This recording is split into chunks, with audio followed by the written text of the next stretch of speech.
oleh Presiden PKS. Terima kasih atas waktunya Pak Presiden, atas penerimaan yang begitu luar biasa. Saya sempat baca juga pantun untuk Pak PKS yang menyambut yang luar biasa. Pantunnya adalah, saya bukan pacar Luna Maya, apalagi aura kasih. Atas sambutan yang luar biasa, saya ucapkan terima kasih.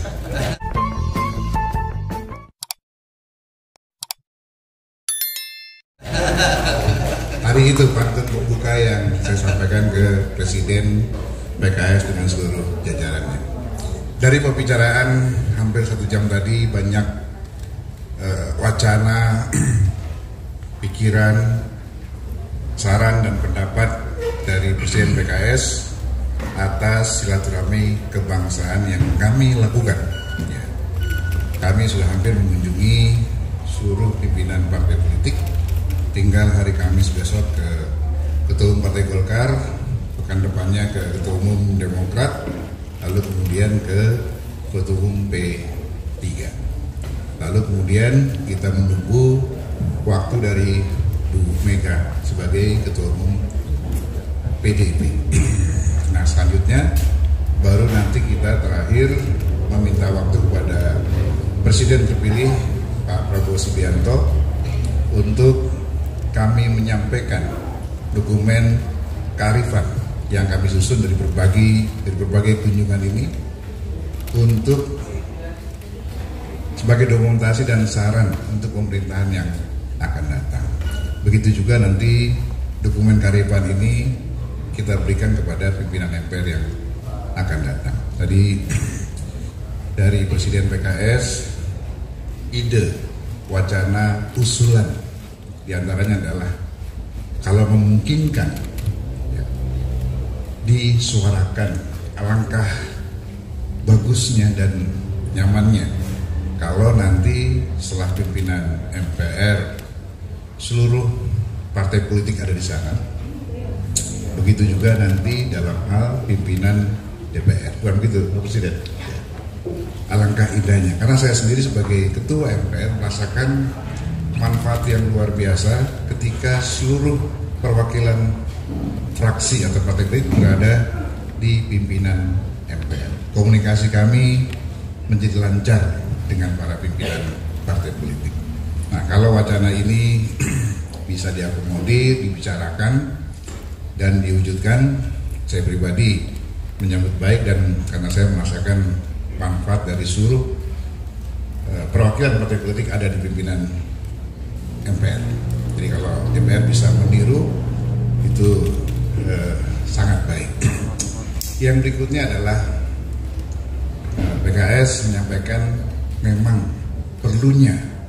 sudah waktunya perlunya dikaji kembali, kita pikirkan kembali tentang perubahan Undang-Undang Dasar 1945, tapi tidak mundur ke belakang. Kita perbaiki, sempurnakan untuk kepentingan ke depan. Bukan begitu Pak Presiden? Ya. Ini kalau loh ya, jangan kita laporkan lagi ya. Jadi kalau. Kemudian yang berikutnya adalah ada benang merah yang dibicarakan tadi dengan pembicaraan sebelumnya dengan pimpinan partai politik, bahwa memang kita perlu melihat lagi tentang sistem demokrasi kita.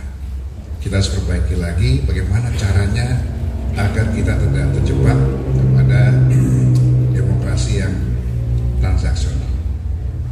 Tapi bukan berarti kita mundur, tidak ada pemilihan langsung, tidak. Tapi bagaimana dengan sistem yang ada sekarang ini kita bisa mencegah terjadinya demokrasi yang transaksional. Itu dari saya. Lebih lengkapnya nanti silakan Pak Presiden untuk menyampaikan langsung.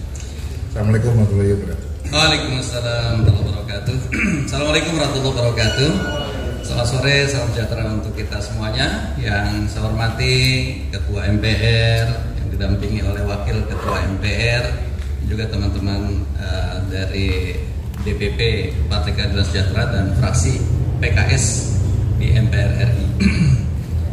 Pertama, saya tentu apresiasi atas kehadiran pimpinan MPR, Pak Ketua dan Pak Wakil Ketua di DPP ini, saya kira ini menjadi bagian inisiatif yang luar biasa. Sebagian anggota atau pimpinan MPR adalah juga berasal dari partai politik. Saya kira kehadiran ke tempat ini menjadi sebuah kebanggaan bahwa ibarat kacang nggak lupa kulit gitu. Jadi kita yang mengantarkan juga ke MPR memperhatikan dan melihat kondisi real juga partai-partai politik.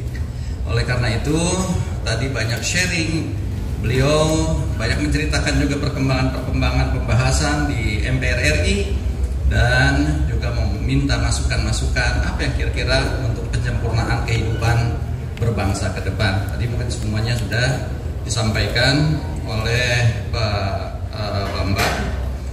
Saya kira ini menjadi bagian dari kolaborasi yang sangat efektif antara partai politik dan berbagai elemen-elemen anak bangsa ini, sehingga ketika kebersamaan ini terus bisa dijalin, mudah-mudahan sesulit apapun persoalan-persoalan anak bangsa ini akan bisa terurai dengan sebaik-baiknya. Itulah pentingnya silaturahim, persaudaraan, dan kolaborasi.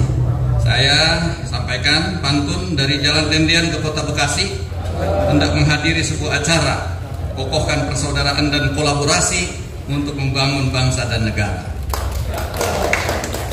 Kaitan dengan tadi berbagai upaya untuk perbaikan ke depan, tentu ya tadi mungkin upaya untuk penyempurnaan berbagai peraturan termasuk konstitusi. Saya kira sebuah keniscayaan kalau berbagai elemen anak bangsa ini memang menghendaki ya.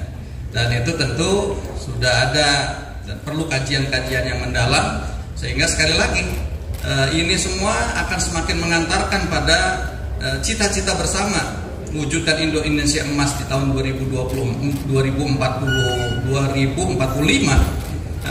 bukan kemudian setback ya, mundur ke belakang. Ini yang mungkin perlu dipersiapkan dengan sebaik-baiknya. Saya kira itu mungkin sebagai tambahan dari saya. Terima kasih.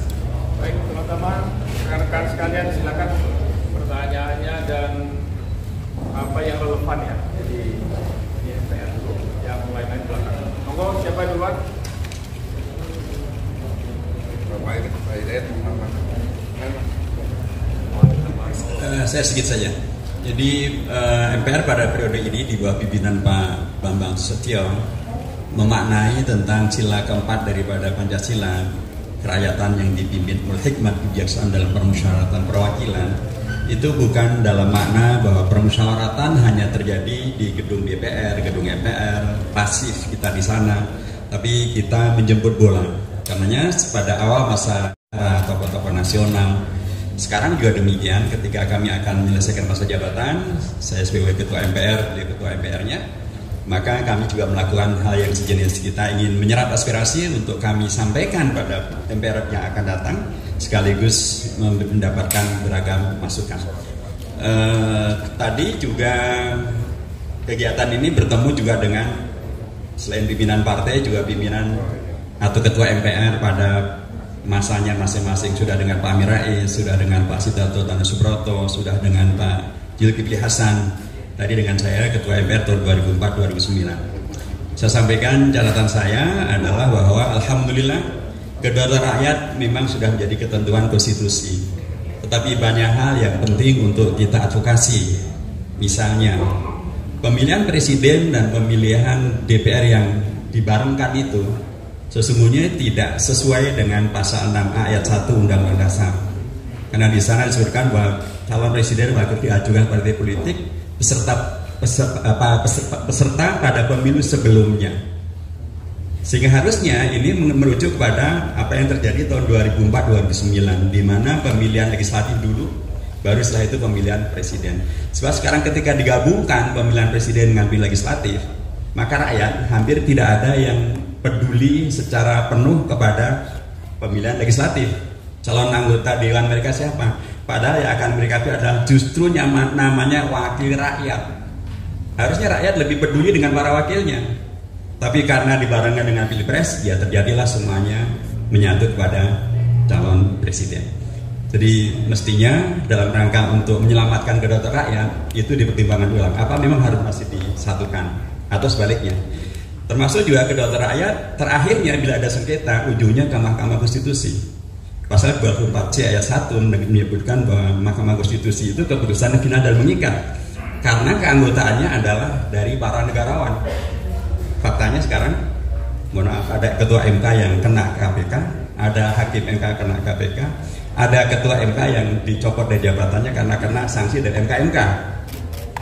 Apakah keputusannya masih final dan mengikat ketika kondisi yang memutuskan masih semacam ini? Jadi kenapa tidak dipergunakan metode seperti yang ada di MA ketika ada peninjauan kembali dengan bila terjadi adanya novum. Nah ini juga bagian-bagian yang layak untuk kita berbincang. Yang terakhir terkait dengan musyawarah ini, saya sampaikan seringkali yang dikritik daripada Undang-Undang Dasar ini adalah tidak nyambung antara pembukaan dengan batang tubuh terkait dengan permusyawaratan karena semuanya serba dipilih.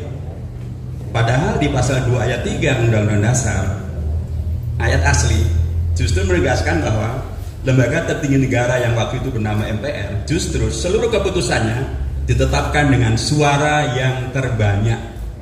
Begitulah bunyi ayat pasal 2 ayat 3 Undang-Undang Dasar yang asli. Nah bila demikian maka mestinya di MPR tidak ada musyawarah karena seluruh keputusan ditetapkan dengan suara yang terbanyak. MPR mestinya menjadi bukan majelis permusyawaratan rakyat tapi majelis pervotingan rakyat karena semua keputusannya ditetapkan dengan suara yang terbanyak. Tapi faktanya sebenarnya MPR adalah lembaga permusyawaratan. Karena ini bagian daripada bila kemudian pada periode akan datang akan terjadi amandemen, maka memang diperlukan kajian yang mendalam termasuk hadirnya PPHN dan lain sebagainya. Sekali lagi inilah MPR pada periode Pak Bambang melakukan kajian dan melakukan serap aspirasi untuk kemudian kita wariskan pada periode yang akan datang. Terima kasih. Silakan teman-teman sekalian.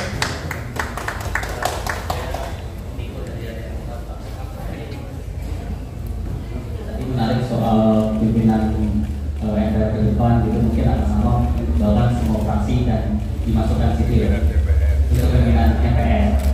DPR. Oh DPR juga diusulkan.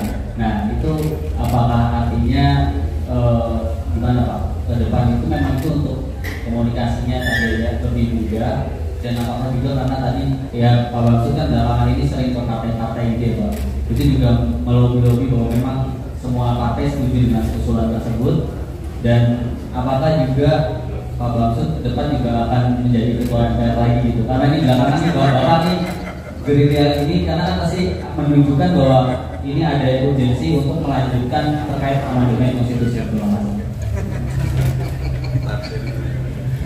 Ini tabayun ya. Jadi apa yang saya lakukan ini adalah meneruskan tradisi yang kami bangun sejak awal periode yang kami lakukan di 5 tahun lalu. Ketika awal kami menjabat bersama Pak Hidayat Nur Wahid, kami mendatangi seluruh partai politik, meminta pandangan, saran, pendapat, hal-hal yang berguna bagi kehidupan berbangsa negara kita. Nah sekarang kita akan mengakhiri masa jabatan, maka penting juga kita kunjungi lagi kalau datang tampak muka, ya pulang juga tampak punggung, kira-kira begitu kan. Tapi temanya tentu berbeda. Kami melaporkan bahwa banyak harapan-harapan yang dibebankan pada pundak kami ternyata tidak bisa kita selesaikan pada waktunya. Karena satu, COVID, kedua, agenda politik yang begitu luar biasa, begitu ngomong amandemen aja sudah dicurigai memperpanjang masa jabatan, ya, menambah priorisasi. Nah, sehingga akhirnya kita putuskan kita tidak bisa memakai mekanisme amandemen untuk menghadirkan kembali pokok-pokok keluarga negara. Yang ada adalah bagaimana kita mencari celah menggunakan kembali TAP MPR di Undang-Undang Nomor 12 Pasal 7 yang kemudian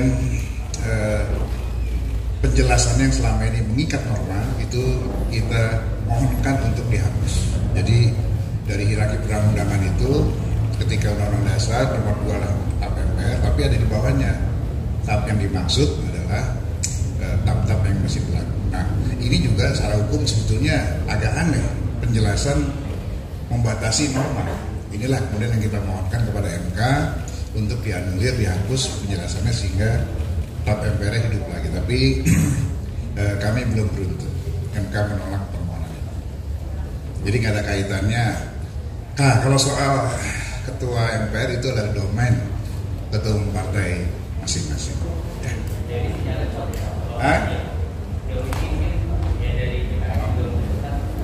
Apakah memang sudah ada mungkin untuk ketua MPR depan seperti apa, karena ini bedanya sangat kuat sekali Pak. Iya, jadi kami tentu mengapresiasi ya perkembangan yang terjadi di MPR kali ini, di mana seluruh fraksi ya, ada keterwakilan di MPR RI sebagai pimpinan. Ya, bahkan kalau di MPR ditambah dengan DPD RI gitu ya. Nah, untuk di DPR tentu ini lebih sedikit lah artinya, hanya sekitar fraksi-fraksi yang ada di DPR RI. Nah, tentu masih lebih memungkinkan untuk itu diwujudkan ya, sehingga seluruh fraksi ini ada keterwakilan sebagai pimpinan DPR. Nah, saya kira ketika tadi melakukan komunikasi antara partai politik ini akan lebih mudah ya, ketika keterwakilan di pimpinan itu semuanya ada keterwakilannya. Ya, saya kira. Ada lagi terkait MPR? Ya, kalau ada ya, sebutkan. Saya ambil dari IDN Times. Mau tanya soal kelanjutan usulan badan kehormatan itu seperti apa ya Pak? Nantinya apakah akan istilahnya dipaksakan didorong selesai di masa periode ini atau seperti apa? Mungkin itu saja dari saya. Terima kasih. Saya di pimpinan MPR memang ditugaskan untuk mengkaji tap-tap MPR. Nah, di antara tap MPR yang masih berlaku ada tap MPR nomor 6 tahun 2001 tentang etika kehidupan berbangsa dan bernegara. Dan dalam rapat pimpinan MPR saya ditugaskan untuk mengkaji penerjemahannya dalam majelis atau badan kehormatan MPR. Itu sudah kami kaji baik di badan pengkajian maupun juga di fokus group discussion yang kami selenggarakan.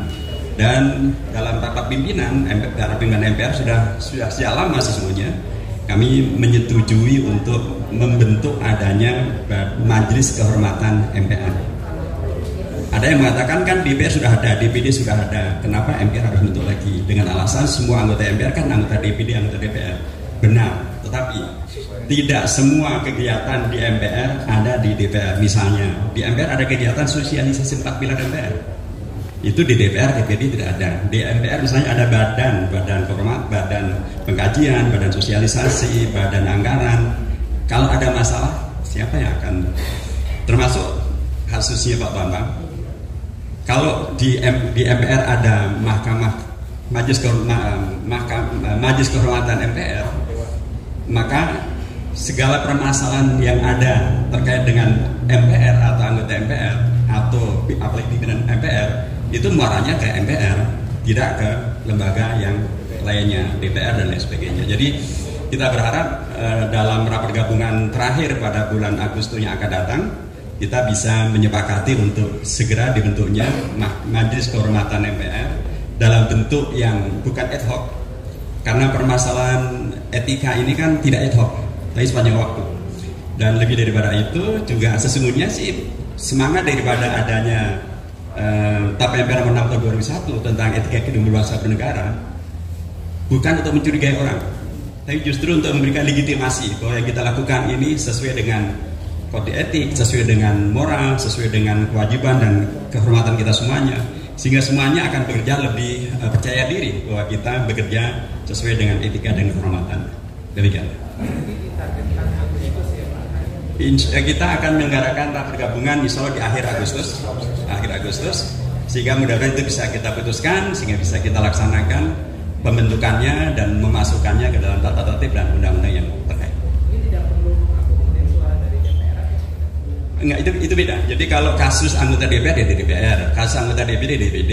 Kalau kasus terkait MPR ya mestinya diselesaikan oleh MPR. Gabungan MPR.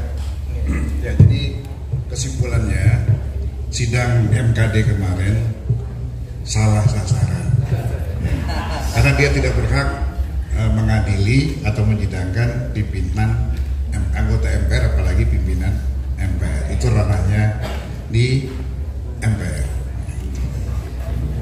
Baik, lagi masih relevan ya Pak sekarang. Mic-nya tolong Pak. Ini pertanyaan ke Pak